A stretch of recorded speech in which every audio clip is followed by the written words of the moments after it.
Chicago commuters are used to seeing street performers in the downtown train stations.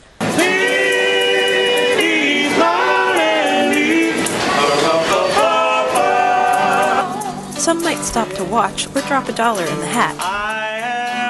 But few really have an idea of what it's like to make your living playing music in a train station. Tampico Solis does something a little different. She plays the guitar and violin at the same time while tap dancing. She's been performing in public since she was a little girl, and she remembers the days when it was a lot harder being a street musician. My mother used to bring me down here when I was about 5 years old. And at that time, before this was, subway was remodeled. And it was not legal at the time, so she had me on roller skates so we could make the getaway. So I grew up doing that and on Maxwell Street. And by 1983, my mother was on her deathbed, and we were trying to get the ordinance completed to get it legal. We became legal in November 1983, and my mother lived long enough to see that we had finally been successful with the ordinance.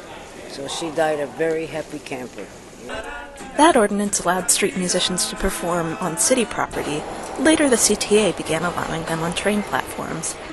But they're only legally allowed at 4 platforms: the Red and Blue Line Jackson stop and the Red and Blue Line Washington stop downtown.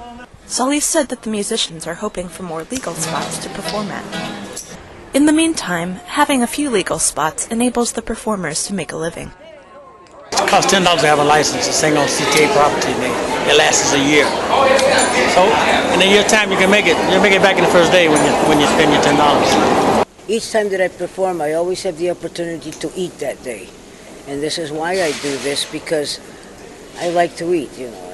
But the performers say they're not the only ones who benefit from allowing musicians at the train stations. By the time the listener gets to their final destination, they are in a better mood than when they began. So next time you see performers in the train station, take a minute to watch before you go on with your day.